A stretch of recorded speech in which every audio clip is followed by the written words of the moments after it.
Awesome. Thank you, Alyssa. I appreciate it. Welcome, everyone. I am Leah M. Forney. I am the Underserved Populations Policy Advocate and Training Assistant here at MCASA. And so I will be before you all to talk about how do we service sexual assault survivors from underserved populations. So let's get into it. All right. So just a quick overview. What we will be talking about today is what is underserved populations, right? So we'll talk a little bit about identity and oppression and trauma. We'll also talk about some barriers to accessing services, and then how do we move forward, right? So we'll get into the socio-ecological model as well as equity, right? And what that actually looks like.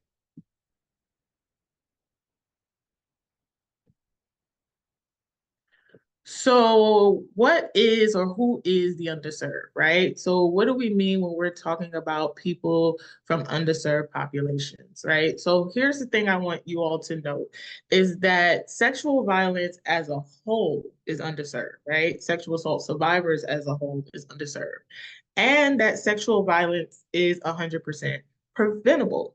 However, we know that it still happens every single day, right? And it happens to people of all identities and all backgrounds, right?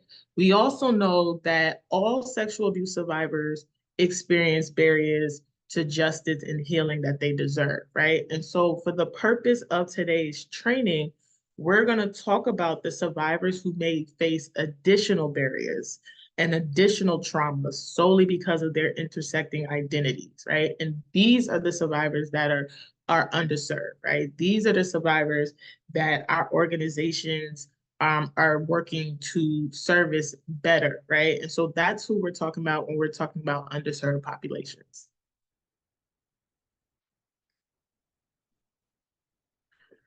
So, to help kick off this conversation, let's talk about identity, right? And so, while this is not an exhaustive list, I wanted to pull some of the social identity groups, right? And so, I'm going to go over each identity, give some examples so you can better understand what we're talking about. So, the first one is age, right? So age is also one aspect of our identity, right? So when we talk about age or we think about age, we think about things like younger and older, right? Teenager, child, adult, right? And so age can also be seen as an identity from a cultural lens, right? So for example, in European cultures, right, the elderly is oftentimes highly respected, right? So when we're talking about age, we're talking about generations, we're talking about various cultures and how they perceive someone that is getting older or how they perceive someone younger. Okay. The second identity is race, right? So we know race as a social construct, right? And so when we're looking at race, we're looking at things based on skin color. So black, brown, white, mixed race, biracial, multiracial, right? That is what we're talking about when we're talking about race. Then we have the identity of ethnicity, right? So ethnicity is looking at culture, right? We're also looking at shared heritage. We're looking at language, right? And so some examples of that are like Latinx, Pacific Islander, Afro-Caribbean, right? European American, right? The one thing I want to point out about ethnicity is that ethnicity tied to geographical location, right? Ethnicity focuses mainly on culture, right? So it is looking at one's culture.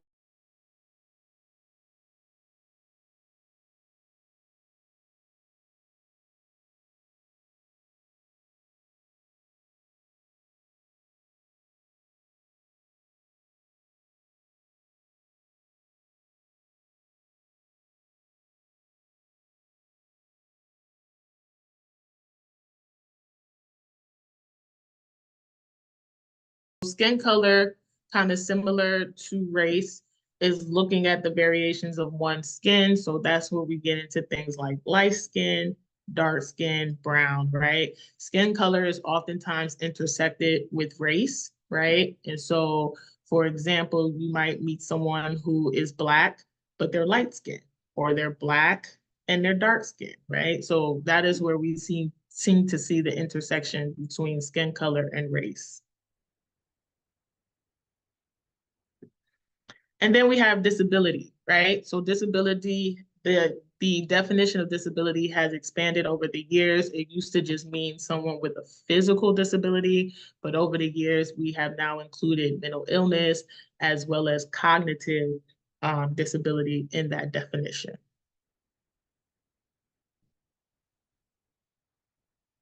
Then we have deaf and hard of hearing, right, as an identity. Now, I will note that some folks identify this as a disability, others do not, right? But there can be intersection there between disability and deaf and hard of hearing. We also have faith and religion and spirituality, right? That's an identity, right? So when we're thinking of, religion or spirituality, we might think of traditional healing practices. We might think of Christianity. We might think of Muslim or Islam, right? Those are some examples of that type of identity.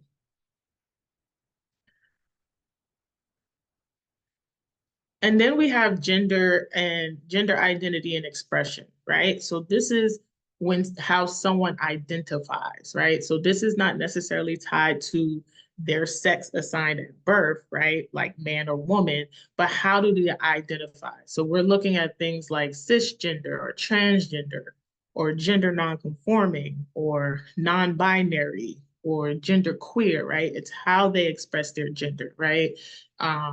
Feminine, masculine. Those are some things that we're thinking about when we're thinking gender identity and expression.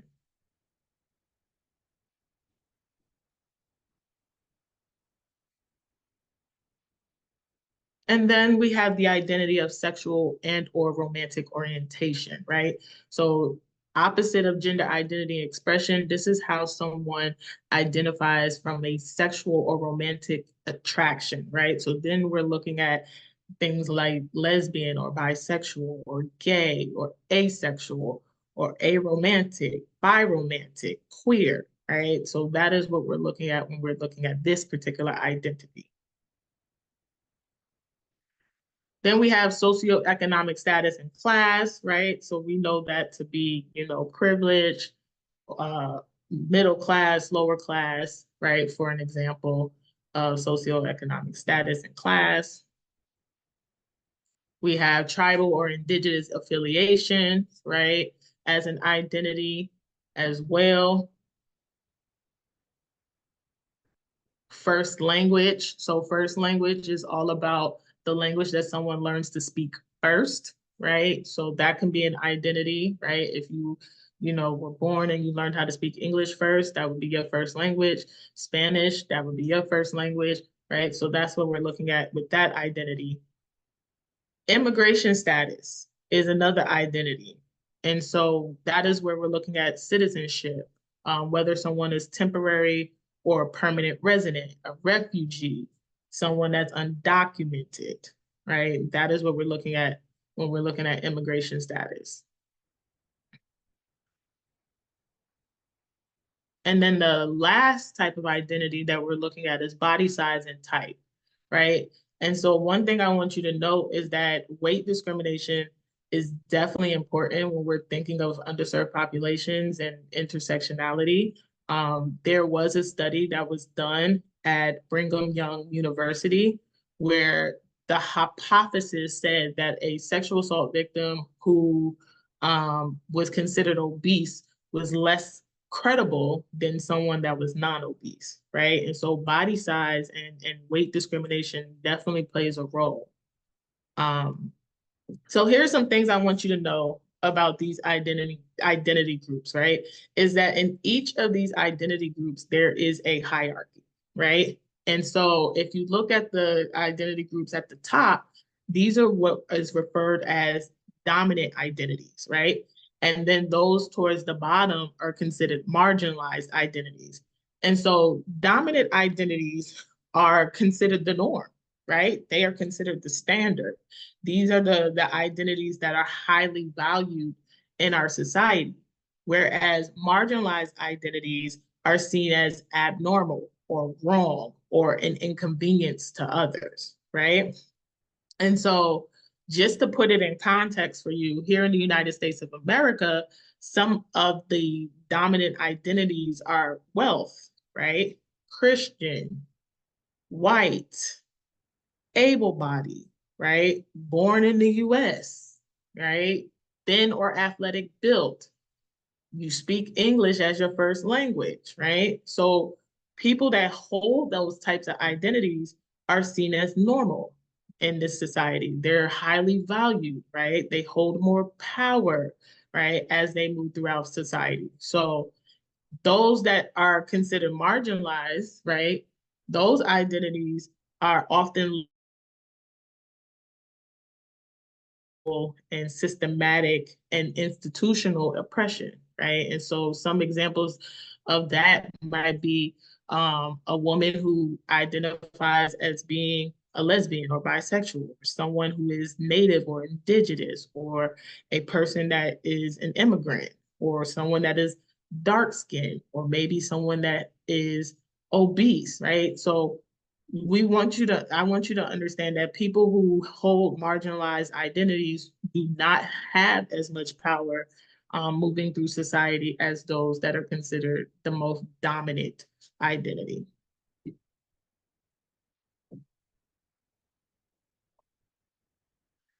So now let's talk a little bit about intersectionality, right?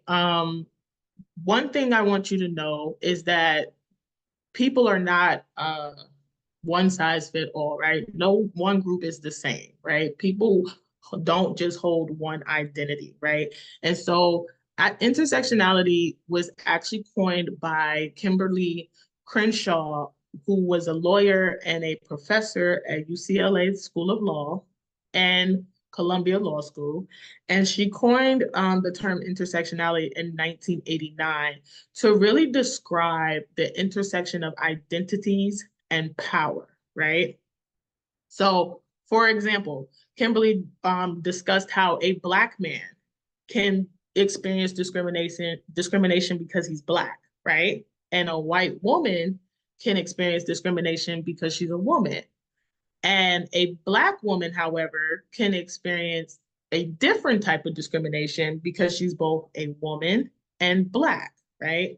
So her intersecting identities are treated um, very differently in our society, right? And so another example of how intersectionality works is when we think about our organizations, right? So organizations who have discriminatory hiring practices, right? Um, they can probably hire a white woman or hire a Black woman and say stuff like, oh, see, I'm not sexist or I'm not racist, right? Because I hired this person, right? They're Black or they're white, right? And so if we're not careful, right, we can be really more discriminatory and we can really base our organization's policies and practices based off a checkbox versus intersectionality and inclusion.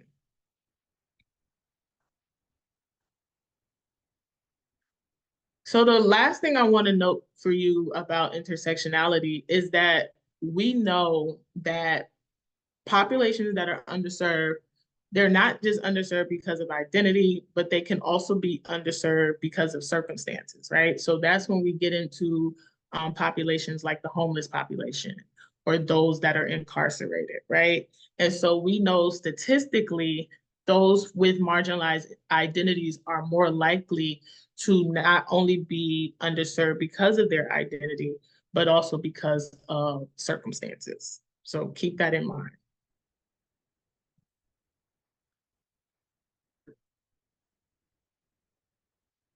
So let's talk a little bit about oppression, right? What is oppression, right? And so one of the really great definitions that I have heard is that oppression is a perpetual state of disadvantage. That's pretty much what it is, right? And so when we think of oppression, It is historic, it is systematic, it is ingrained in our cultural beliefs and our attitudes and even our behaviors, right? And so oppression is about power, right? And it's about power over versus power shared. So to really help you understand how oppression shows up, I have some examples of how oppression shows up for survivors in underserved populations, right? So my first example is for the undocumented immigrant, right? Someone that is undocumented who's also a survivor of sexual violence.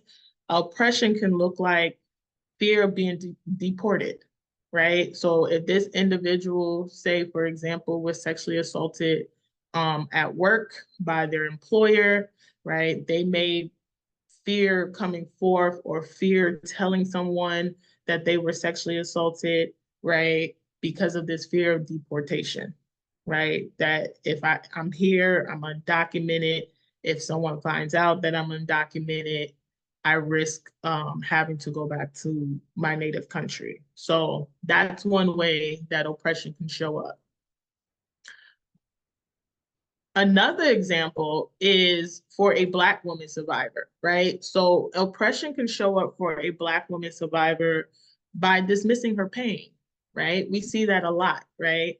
If we use, I'll just use one of the most recent examples with everything that's going on with Diddy and Cassie and all these women that are coming forth, right? There's a dismissing of Black women's pain, or there's this ideology that we downplay what happened to her, right? And so historically, Black women are oftentimes seen as less vulnerable, right? They're seen as less than, right? But they're also hypersexualized, right? And so from an oppressive lens, that's how it shows up, right? Is that, oh, you couldn't have been raped, or you did something to cause that, or that didn't happen to you, or look what you were wearing, right? Those are some ways that it shows up.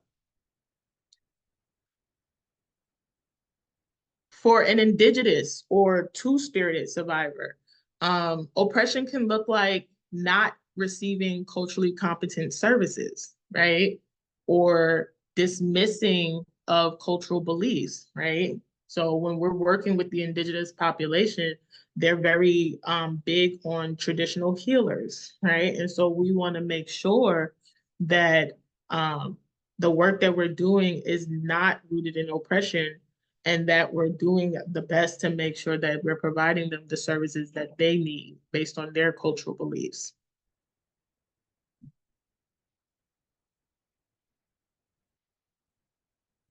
And then for an LGBTQIA plus survivor, oppression can look like not respecting their gender expression or misgendering them, right? So not adhering to the pronouns, not adhering to how they identify, right? When we do these things, we further isolate this survivor. We put them in a position where they don't want to ask for help, right? And so that's another way that oppression can show up.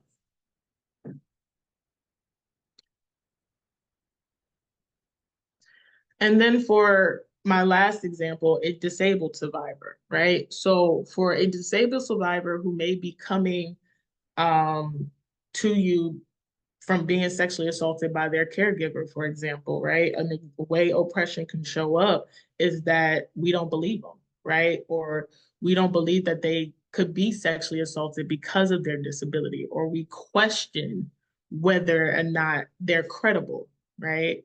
Again, all of these are examples of how oppression can show up. So one thing I want to note here is the connection, right?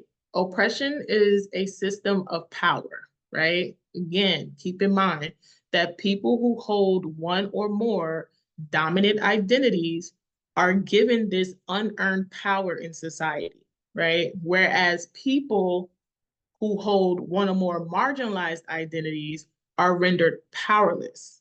This is how the hierarchy works, right? One group has power, the other group is rendered powerless.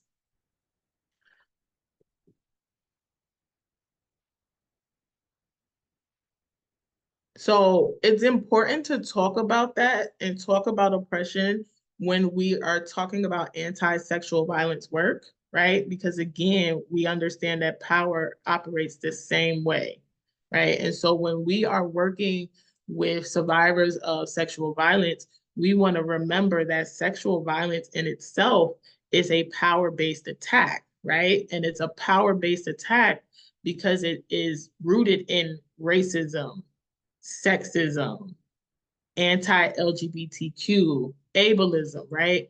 And all of those are considered forms of power-based violence. So we want to keep this in mind as we do this work.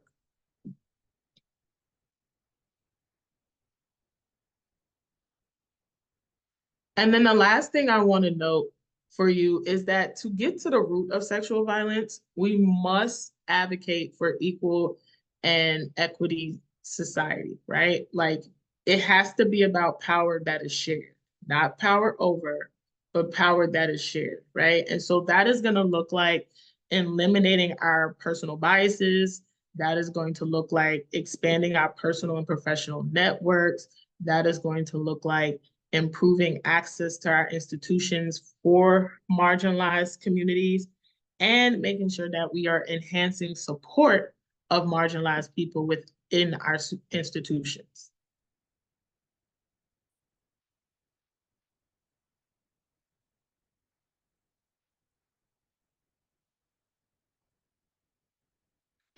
So let's talk a little bit about the four elements of oppression.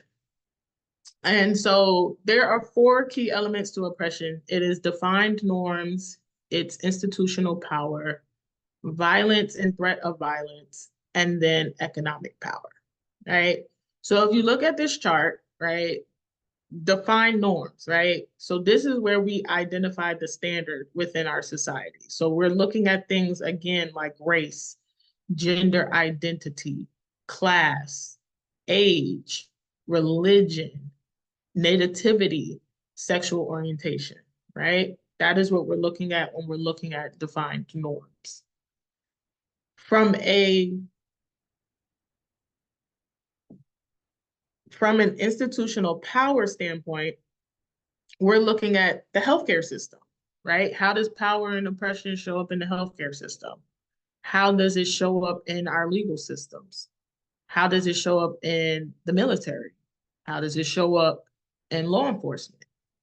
How does it show up with our political representation, right? Both on a local and state level, but also in the national level. And then also, how does it show up in our education system?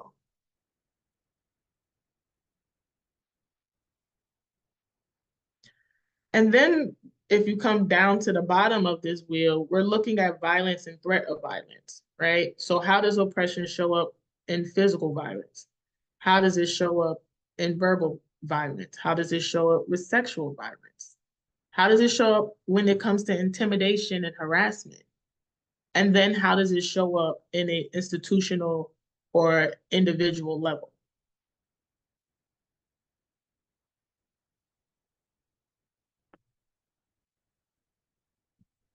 And then the last part is economic power. So, how does oppression show up in our employment opportunities? How does it show up when it comes to credit and lending practices? How does it show up with college costs, right? All of these make up the four elements of oppression. And so, I want to give you all some key takeaways to really remember when you're thinking about these four elements, right? From a defined norm standpoint, we're looking at what does the society consider normal, right? So, for example, we know again the standard is white, cisgender, heterosexual, able bodied individuals. That is how society defines normal, right? But also, under defined norms, marginalized groups are now considered the others, right? So for survivors from marginalized communities, they're often perceived as deviating from the norm. They're not the standard. right?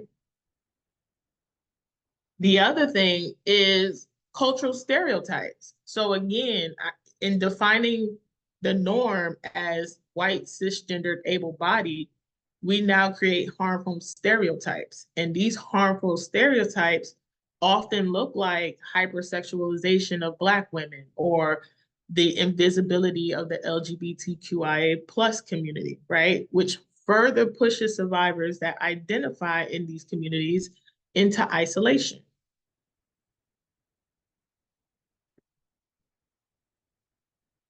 And then it impacts credibility, right? So because we have this standard and this defined norm, any survivor that is outside of that defined norm is now seen as less credible, is now seen as less deserving, is now seen as uh, not needed to be protected or doesn't need support. And so we got to keep these things in mind when we're thinking about how oppression really shows up.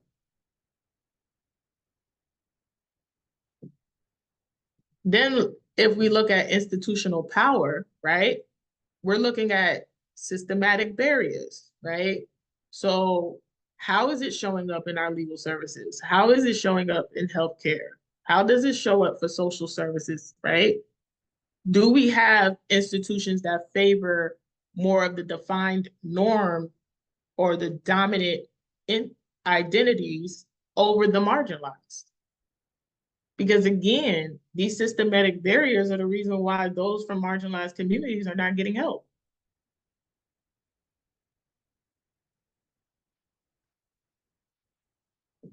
We're also looking at discrimination in the justice system, right? So we know that survivors from marginalized communities face bias from police, from the courtroom, right? Even within our own organizations. And how is our HR system set up? Right? We know that they're more likely to have their claims dismissed. So that discrimination, tack that on with that institutional power, again, is a reason why they're not coming forward.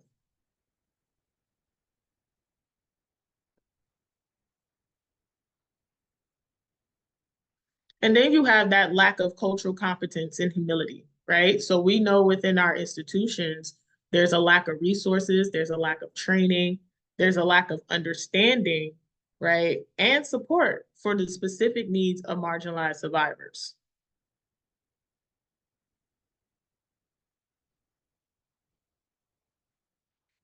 From a violence and threat of violence standpoint, right, we know that marginalized survivors experience higher rates of physical, sexual, emotional, and financial violence, right? And that is due to systematic racism, that's due to homophobia, transphobia, and even ableism.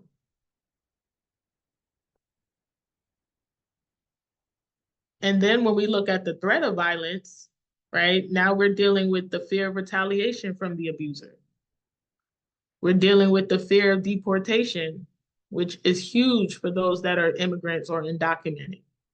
We're looking at family or community backlash, right? If someone finds out that I was sexually violated, right? How are they going to respond?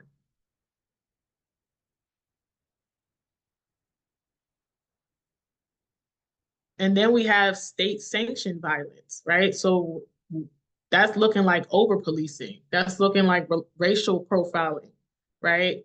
And other forms of violence that unfortunately disproportionately impact marginalized communities.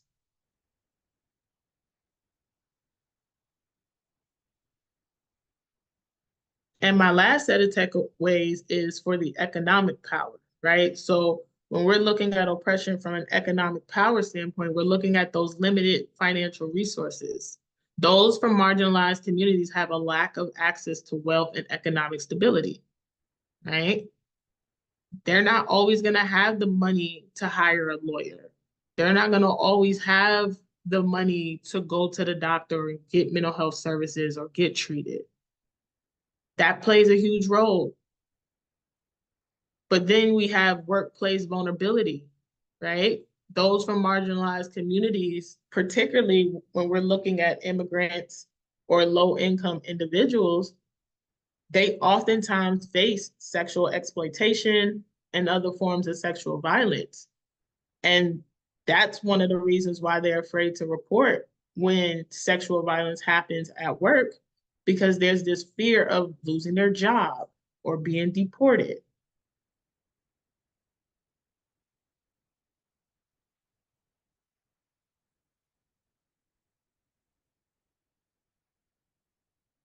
And then the last economic power is poverty, right? So again, poverty is now a barrier to them receiving justice because they're not able to afford legal fees, or they're not able to get the transportation to court or hire the lawyer, right? All of those things are elements of oppression and how they show up.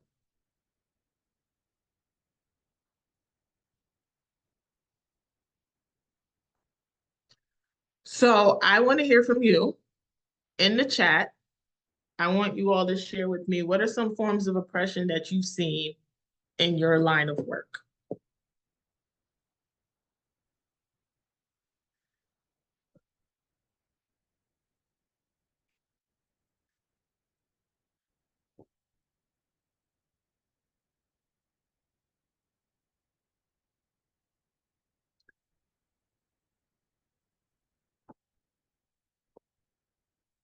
When you think about the work that you do, whether that's as an advocate, what are some forms of oppression that you've seen?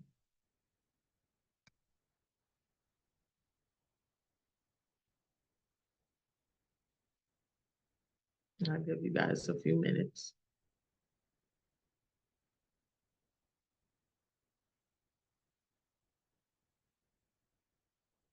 Monica says lack of affordable housing, lack of access to health care, lateral violence, classism, economics. Yep.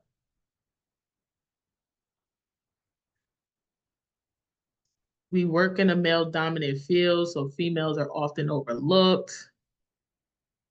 Oppression in regards to first language, lack of resources, yep, or lack of awareness of resources, not being able to obtain employment because of their past legal history. That's a big one. Yes. Males are shamed or not believed when they're being abused. Absolutely. Disability and lack of accessibility to resources, lack of awareness of resources, and lack of transportation to accessing services. That's a big one. Non-immigrant internationals' voices are overlooked. Yep. Exclusion and isolation from coworkers. Yes. Yep. The process to receive resources. Any others? Give y'all one more minute.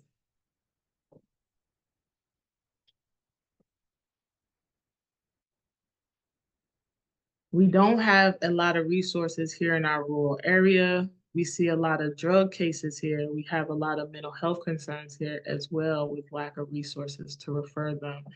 Yeah, that's a big one for those that live in rural communities, right? Fear of using resources and being deported. Yep, yep. Thank y'all. Those are all great ones. And the last one, due to immigration status, are afraid to report and be deported. Yep. All of these are great examples of how oppression shows up, right? And so as you all continue to do your work, I want you guys to keep these things in mind, right? That these are some of the things, these are some of the barriers that are keeping survivors that we want to serve from actually showing up. And we'll talk a little bit about barriers as we go throughout this training.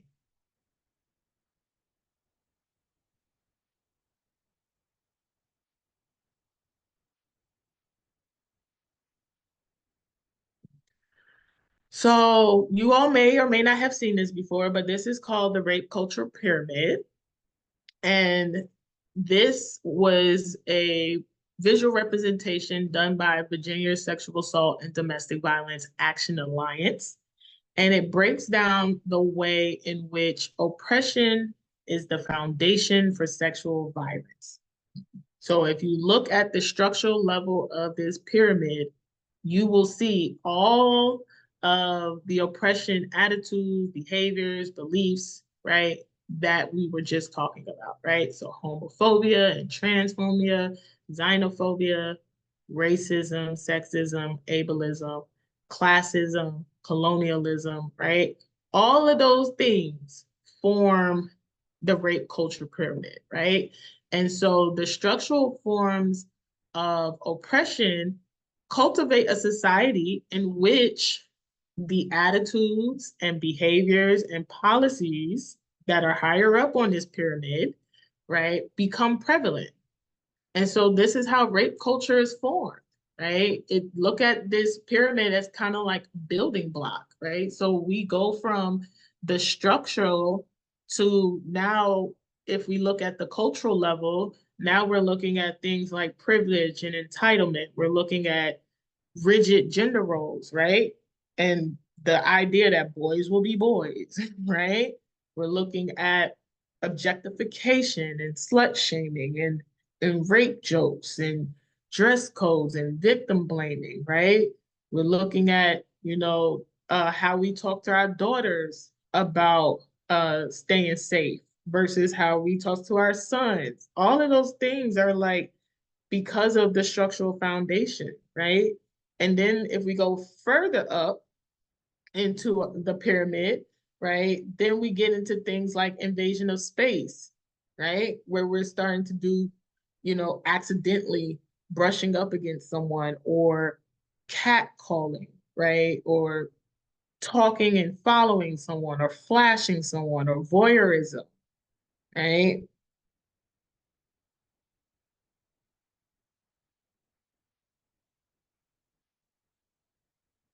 And then you go further up and you get into sexual harassment. So now we're looking at things like groping, non-consensual sharing of sex and nudes, sexual comments, right? This is how again, keep in mind that the foundation starts with oppression, right? And then you keep going up the pyramid, and now we're into sexual assault. Now we're into homicide. Now we're into suicide, right? So this is where rape actually occurs, and drugging and corruption, and even possibly death, right? And so I love this pyramid because it really lets us understand that how rape culture continues to exist is because of oppression. So one thing I want you to note from this pyramid is that when it comes to sexual violence prevention, it cannot be successful without addressing structural oppression, right? We have to address this structural oppression. We have to get to the root of homophobia and transphobia and racism and sexism and ableism and all the isms, right? We have to address that in the work that we're doing because these are the things that are keeping survivors from showing up in our offices and actually getting the help that they deserve and that they need.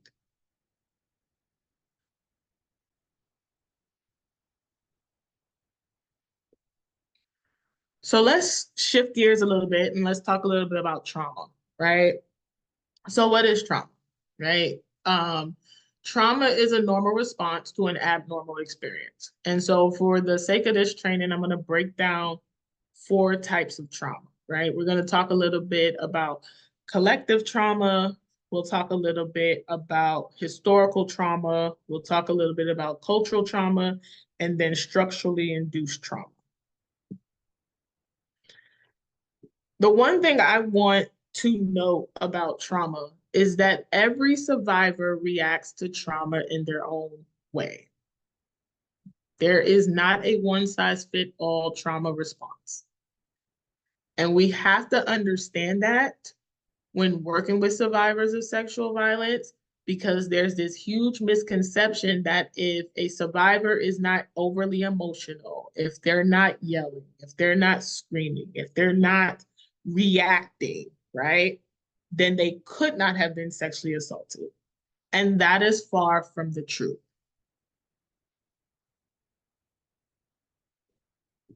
And so some signs of trauma and how it can show up looks like flashbacks. It looks like triggers. It looks like some other symptoms of PTSD, substance use, depression, anxiety, numbness or disassociation, avoidance, hyperarousal,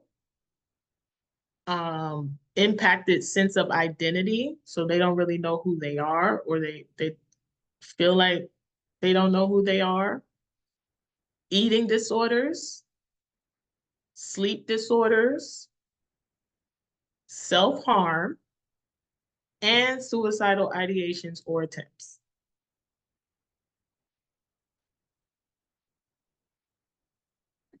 So when we're talking about trauma, again, I want to highlight four prevalent types of trauma because there's several types.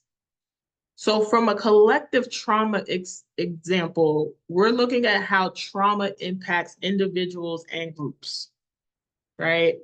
So some examples of that is gender-based violence, colonialism, uh, institutional racism, right? How does it impact um, individuals and groups, right? Police brutality is another one, especially in the COVID era, where we would see a lot of it on social media, right? And even COVID. COVID can be considered a collective trauma. Why? Because it impacted individuals and groups.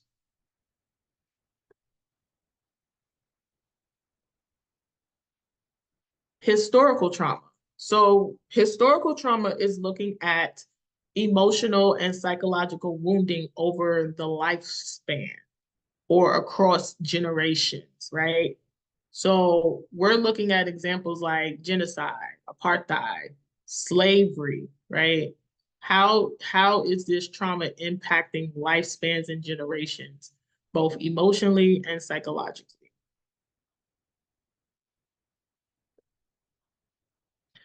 The other thing I want you to think about with historical trauma as well is what we call transgenerational trauma, right? And so we know through studying that trauma can be inherited.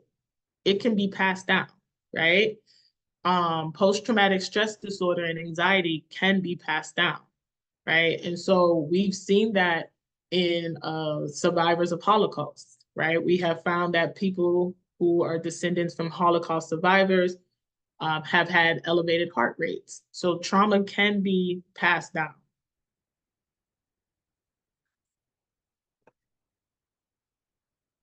And then we have cultural trauma, right? So cultural trauma can occur when attempts are made to eradicate a part of or all of one's culture, right? So an example of that is Holocaust, right? Or the treatment of the indigenous people, right? Um, or white supremacy or assimilation. Those are some examples, right? The purpose of cultural trauma is that the practices that are used um, violate and harm others in that culture, right? Another example of that might be genital mutilation, right? Or this concept of secrecy or toxic masculinity.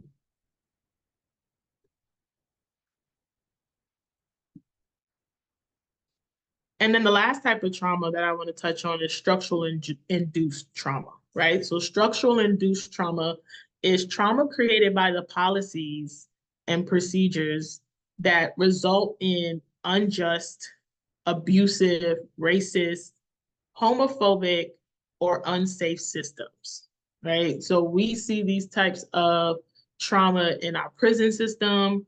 We see it with capitalism. We see it in poverty and people's inability to meet their basic needs.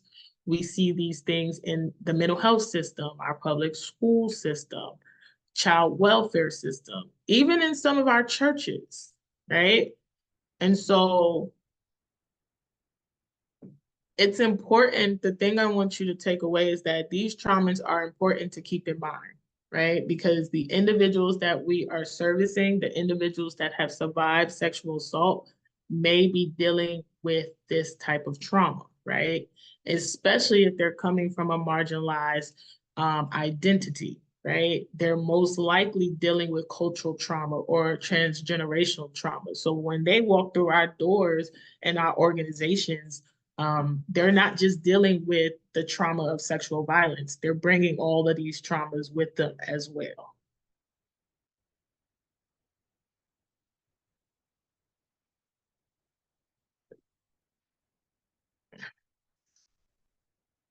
So we're going to get ready to talk about potential barriers to accessing services.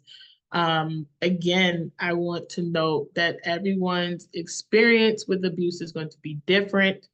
Everyone's trauma response is going to be different, and how they move through the world with their many identities is going to be different. Again, it is not one size fit all.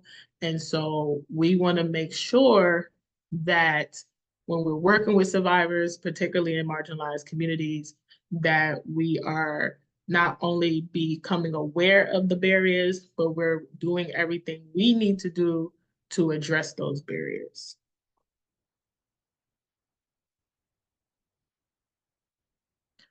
So, real quick again, I want to hear from you all. So, in the chat, as you think about the work that you have done, what are some barriers that may prevent a survivor from marginalized identity from seeking services?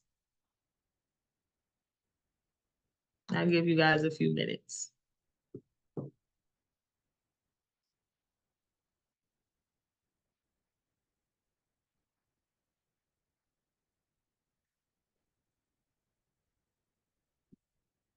Ooh, language barriers, lack of insurance, lack of transportation, normalization of sexual assault, stigma. Yep, those are some big ones. They have no means to transportation. So economic barriers, disability. Yes. Substance use. Yep.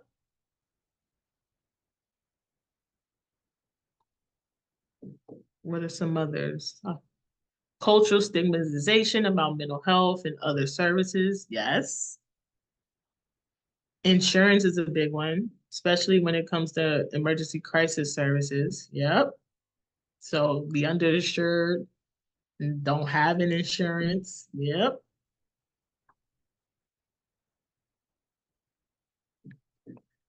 I'll give y'all one more minute. Any others? Transportation. Yep. Job embarrassment. Right. If someone finds out, immigration status. Yes.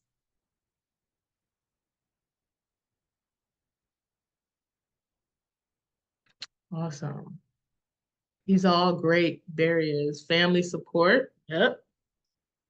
How are they going to be perceived in their community? And here's the thing I want to note about transportation as a barrier. Oftentimes we think that it only affects survivors in rural communities, right? It can also affect survivors in the inner cities, right? So I'm from New York City, born and raised, right? And I know some of the greatest healthcare systems are out on Long Island.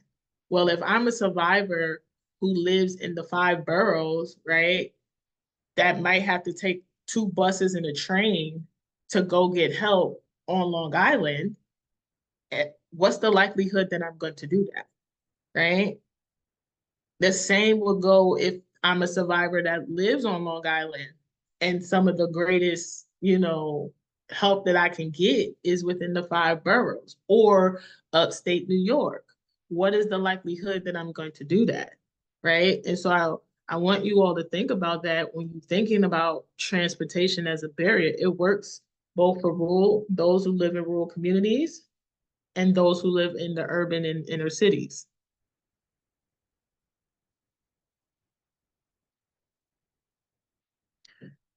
So let's talk a little bit about these barriers, shall we? So the first set is barriers to accessing services, right? So the way I like to break this down is that accessing services is how do I get the survivor to come through my doors, right? How do I get them to actually show up? And so some of the barriers, and again, this is not an exhaustive list. I'm going to break them down from a response from their community and then also working with organizations and advocates. So from a community standpoint, one of the barriers that a survivor from a marginalized community might face is this fear of coming out or being outed, right? We see this a lot with the LGBTQIA plus community, right? If they haven't came out, right, or if they haven't shared with their friends and family their gender expression and identity, then there's this huge fear that if I walk through the doors of your organization, I am going to be outed, right? And so that's a barrier, right? And that keeps them from showing up and keeps them from walking through your doors. The other fear that they have from a community standpoint is the fear of not being believed, right? So I always like to tell people I'm a survivor myself, and that was one of my hugest fears is who's actually going to believe me, right? And so that's a barrier, right? I might not walk through your doors if I feel like the person that greets me on the other end doesn't believe me, right? And so that's a real barrier that keeps them from accessing services. Then we look at their relationship with the offender, right? So oftentimes survivors are connected in some way to the person that has abused them, right? And they may be dependent on this person, right? We see this a lot in situations where children are involved, right? I can't come to you and get help because I'm dependent on this person. This person is paying the bills. This person is taking care of my children. This person is my child's father, my child's mother, right? So again, that's a real barrier that keeps them from walking through their doors. And then the last type of fear from a community standpoint or barrier is this fear of what's going to happen after I report, right? What who's going to be involved, right? And this is really a big fear when we're working with those from the BIPOC community, indigenous, black, well, people of color, right? They don't want to get involved with the police. They don't want to deal with law enforcement and the legal system and the criminal justice system. So that's a barrier. Is if I come forth and tell you that I have been sexually assaulted, what's gonna happen?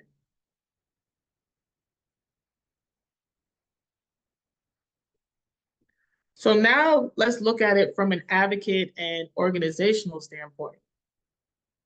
One of the barriers that keeps them from accessing services is how they will be perceived. When I walk through your doors, how will you perceive me? Right? Are you going to misgender me? Are you going to uh, adhere to my pronouns? Right? Are you just going to assume that you know what happened? That is a big fear. That is one of the things that keeps them from walking through our doors.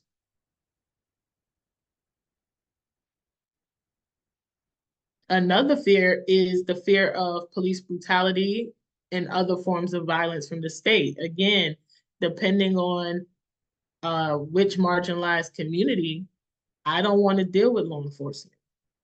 I don't want to talk to the police.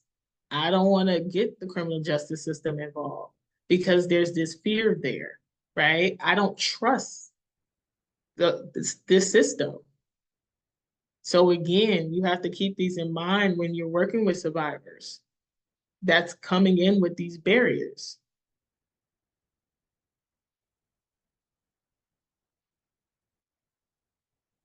And then the last fear that they have is the fear that the service providers will not understand or affirm their identity, right? So again, that misgendering, right? That not respecting my gender expression, right? Not respecting my pronouns, not affirming me.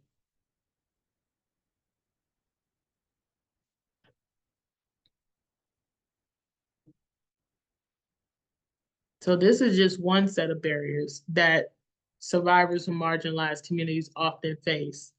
The second set of barriers are barriers to accepting services. And so I like to call these are the barriers that get them to stay, right? So it's one thing to get them in your doors, it's another thing to get them to stay and to actually accept the help, right? And so again, we're going to look at it from a communal standpoint and an organizational and advocate standpoint. So from a community standpoint, it's the stigma, it's the shame, right? Some of y'all talked about that in the chat, right? It's the shame associated with being sexually assaulted. It's the stigma that if I get help, right? We see that a lot in communities of color, right? This notion that you're supposed to pray everything away, or this notion of what happens in this house stays in this house, right? How many of us grew up with that, right? This notion of secrecy, right? You don't get them people involved in your business, right? So stigma and shame is one of the reasons why even if they walk through your doors, they may not stay, right? Another one is the distrust for the legal system. I do not trust you, right? I don't trust that you're gonna actually do what you say you're gonna do. I don't trust that you're gonna protect me. I don't trust that you're actually going to help me. That's a big and huge barrier. Tack that on with cultural barriers, right? Like secrecy in the household. A lot of cultures, they believe in secrecy, right? And so when you have a survivor that walks through your doors that's afraid to open up because they have this culture of secrecy, that really can impact how they accept services.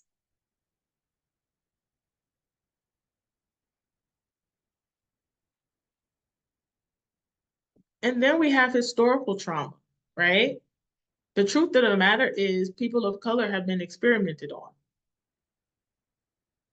So I walk through your doors as a woman of color with historical trauma, tack that on with I just been sexually assaulted. I might be very hesitant to actually accept the help that you're trying to offer me because I don't want to be another guinea pig. I don't want to be experimented on. That's a real barrier. Gender and sexual orientation stigma, right? Again, if I identify as a they, are you going to respect that or are you going to keep calling me a she? If my sexual orientation says that I'm bisexual, right? Are you going to respect that or are you going to keep saying that I'm heterosexual? That's a real barrier. Inadequate healthcare systems, right? I may walk through your doors. I may show up at your rape crisis center. I might go into the emergency room, but do you have adequate healthcare systems? Do you have the resources do I need? Is there someone there that can really assist me and help me? That's a real barrier.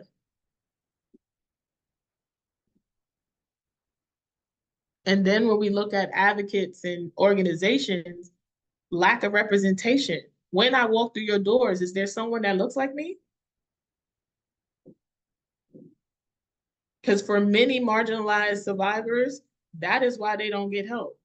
Because when they walk through the doors, they don't see someone that represents a Black community. They don't see someone that's Latinx. They don't see someone that's indigenous. They don't see someone that identifies as LGBTQIA. So lack of representation is keeping them from actually accepting the help. This is why, as organizations, we got to stop hiring people from the diversity lens and we have to start hiring people from an inclusive lens. Diversity says, I hired a Black person today, check. Inclusivity says, I'm hiring this person not only because they're a representation of the community in which I serve, but they're bringing something to the table that is needed.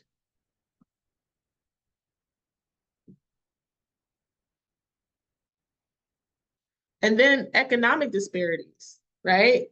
Not earning a livable wage. If I got to choose between getting help and paying my rent, what do you think I'm going to choose? That's a barrier.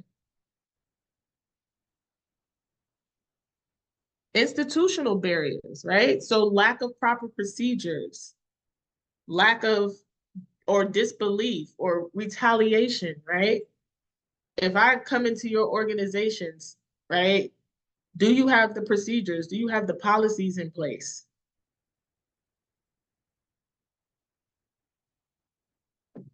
Language barriers. If I need an ASL interpreter and I walk into your organization, is there one present or do you have to call somebody? If I am non-English speaking and I walk into your organization and I need an interpreter, is there someone there or do I have to call somebody?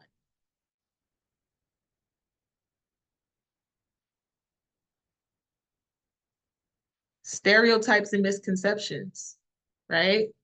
How do you perceive the community in which I come from? Do you have this black and white thinking that all Black people look the same, all Indigenous people look the same? Are you aware of your own biases and preconceived notions?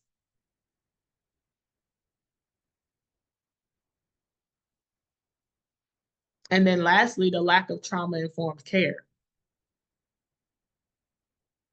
When I come in your organization for help, are you going to be trauma-informed? Are you going to be culturally sensitive? Or do you just lack those things? Both sets of barriers are why survivors from marginalized communities don't get the help that they need and they deserve. And so I want you all to keep those things in mind as you continue to do this work.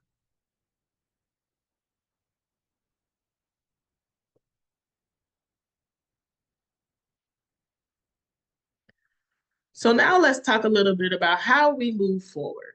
As service providers, we know that we have to get rid of the old way of doing things and we have to forge a new way of doing things, right? And so one of those things is we're going to look at the socio-ecological model. And so this model is designed to look at all the levels of influence, right? So from an individual level, an interpersonal level, an organizational level, community level, and then public policy, right? Keep in mind that discrimination, oppression, microaggressions are experienced at all levels of the model.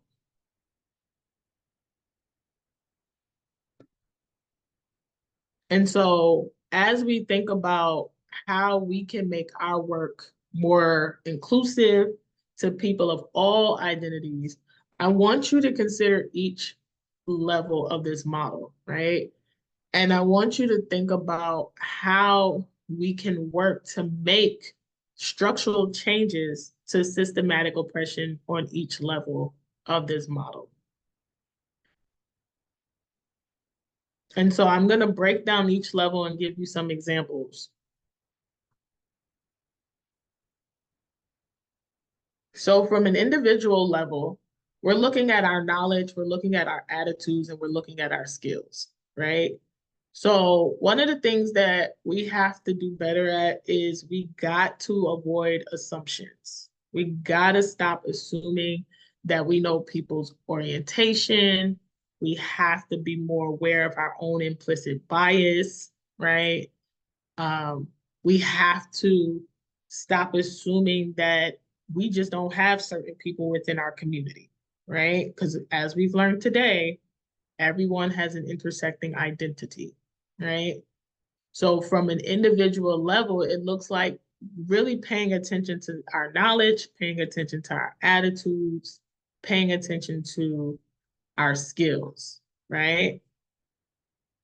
From a interpersonal level, we want to look at um, how we are, uh, what's the word I'm looking for? How we are understanding the survivors in which we're serving, right? And so that looks like really understanding that survivors' response are going to be very different, right? And really understanding that when we're working with survivors, we are accepting that their response is oftentimes going to be different from our own, but also understanding that they're coming in our doors frustrated. They're coming in our doors, frustrated with the system. And so not taking things personal, but also we want to look at our networks, right? Who are we connecting to? Who are we around? Are we making sure that we're learning about marginalized communities? Are we making sure that we're listening to marginalized voices? Are we getting involved in our community? For those who work on college campuses, are we going to those campus events? Are we making our presence known? Um, Even on social media, are we making sure that we're amplifying the voices of marginalized people that might not get mainstream media, right? So how are we expanding our network? How are we doing our best to learn more and read more and listen to more marginalized voices?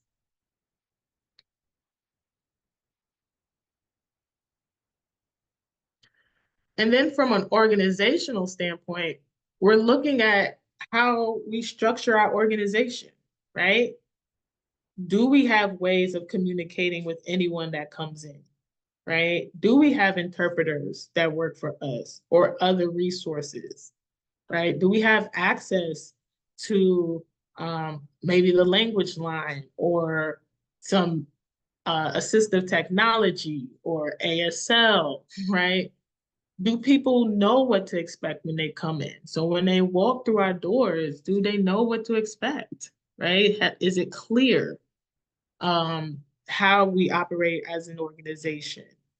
Are we gathering the data about the people that we serve, right? Are we also looking at the national data? I will tell you, marginalized communities are oftentimes overlooked in gathering of data, right? So that is why you can go look for something about the LGBTQIA or indigenous people and you don't find much out there because we're not doing a good job at gathering that data.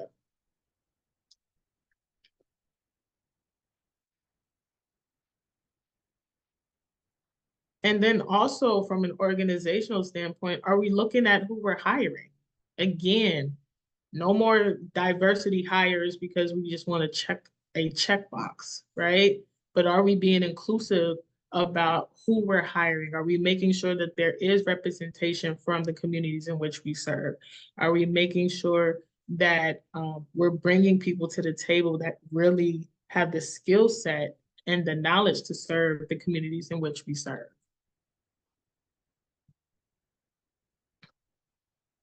We're also looking at our paperwork and our forms, right? Are we making sure that we're putting pronouns on there so we can avoid misgendering? Are we clear about the limitations of our organization?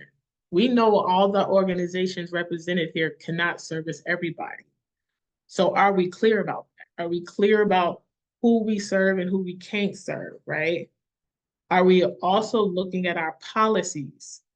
So are we making sure our policies are inclusive? Are we training our staff properly?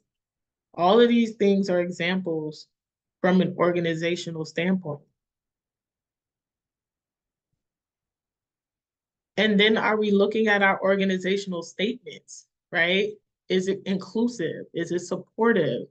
Right? Is it addressing the different identities? Is it addressing um, the needs of the specific populations in which we serve?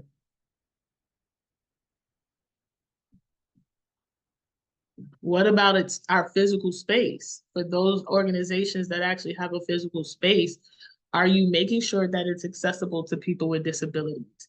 Are you making sure that it's accessible to people that might have sensory issues, right? So how are we setting up our space?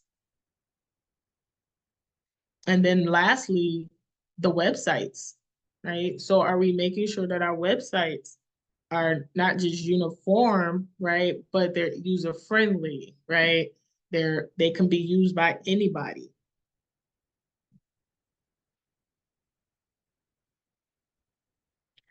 And then we have community, right? So community is looking at cultural values, norms, relationships between organizations, right? So some examples of that is just making sure, sorry, y'all, is just making sure that we are partnering with the communities in around us, right? So we're increasing our outreach, right? We're not just limiting our community to just the people we know. We're expanding our networks, right? And so that looks like making sure that we are out there in our communities. We're collaborating with organizations, right? We're collaborating with our colleges.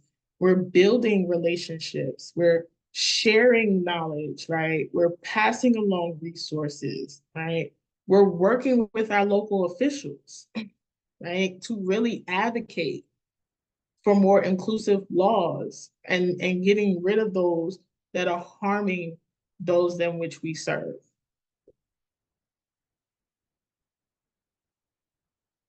And then the last part of the model is public policy, right? So this is looking at state, local laws and regulations.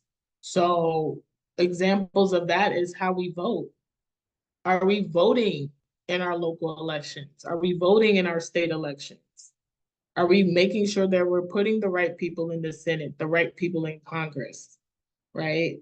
Are we voting for the right president? We have an election coming up, right? How we vote is going to matter, right? Are we making sure that we're advocating for positive legislation? For those who work on college campuses, are we working with student government, right? To ensure that the students feel safe? And then are we building relationships with senior administrators? Are we building relationships with local officials and delegates and our senators? Because these are the individuals that are representing us in the Congress, right? They are the ones representing us in House. They're representing us in the Senate. So we have to look at that as well.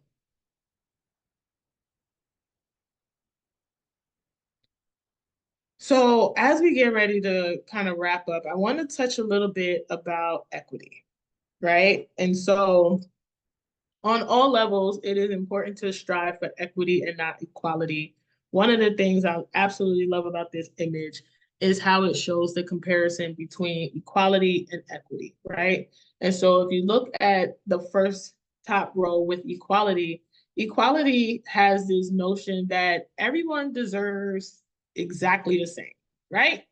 Everyone deserves to be treated equally. They deserve the same exact resources, all of that, right? The problem with equality is that it doesn't accommodate individual needs. Because as you can see, we have someone that is disabled in the first picture, right? She can't get on the bike like everybody else, right? And so we have to do away with equality thinking that everyone just deserves the same exact resources the same exact way, right? And we have to begin to switch to equity.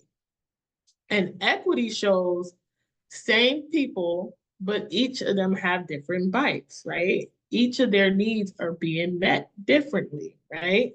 So if you see now the young lady who was in the wheelchair, now she has a special type of bite because of her disability, right? And so again, we have to keep in mind that people are not one size fit all. And so equality says people are one size fit all and we should just give them everything, right? Equity says I understand that people are not one size fit all. And so we have to give them what they need based on their individual needs, right?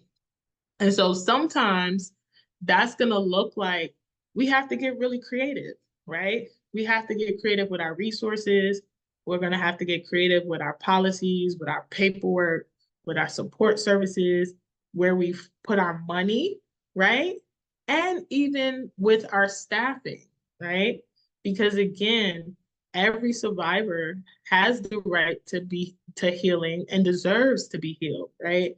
And so the more inclusive we become in our interactions and in our organization and in our legislation, the more people the more people will be able to serve effectively as possible.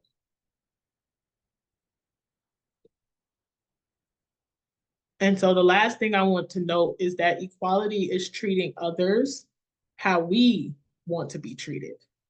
Equity is treating others how they want to be treated. So I want you to keep that in mind.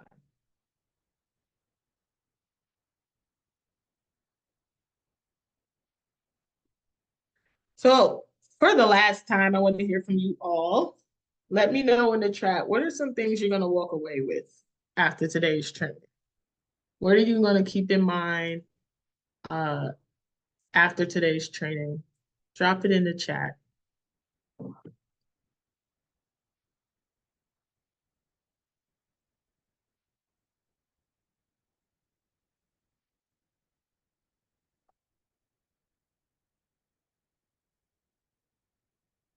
Mm, love that.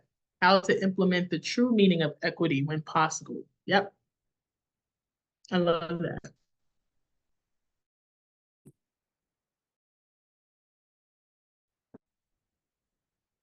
I appreciated the differentiation between equity and equality. Very well said. Yes. Mm-hmm. What are some things that you're going to walk away with? Continue to work with staff on providing trauma-informed care, creating safe spaces, also finding more resources. Yes, I love that. I love that. How to apply different resources for individual situations. Mm-hmm. Yeah, yeah. Research on other sexual orientations, cultures, to avoid assumptions, being more inclusive as possible, being more open about my own bias and open to other cultures and situations. Yes, I love that. Right? Because sometimes the change comes when I change individually, right? We might not be able to change our organizations.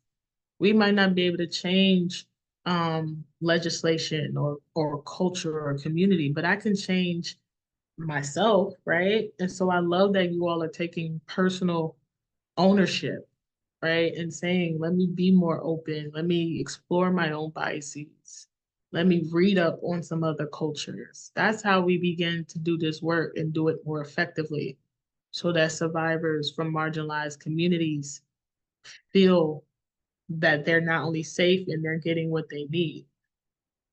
We need to educate ourselves on a regular basis about the beautiful range and dynamic clients that we serve. Yes. Never to judge. Yes. I love it. I love it. I'll give y'all one more minute.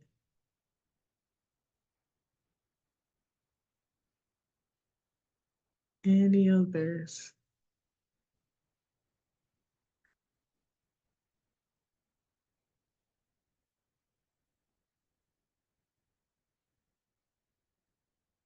No? Awesome. Well, that concludes this training on how to service survivors in underserved population. Again, I am Leah Forney, the Underserved Population Policy Advocate and Training Specialist here at MCASA. It has been my pleasure to serve you all, and that is my contact information if you have any questions. So I will kick it back over to you, Alyssa. Thank you. Thank you for that wonderful presentation. So I would like to direct everyone's attention to the chat where I posted today's anonymous evaluation link. If you are seeking a certificate of attendance or a certificate for CEU credits, you must complete the evaluation form. Upon submitting the evaluation form, you'll gain access to the certificate request form.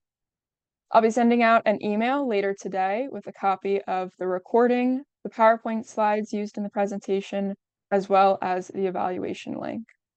Thank you again for joining us today, and we hope to see you tomorrow.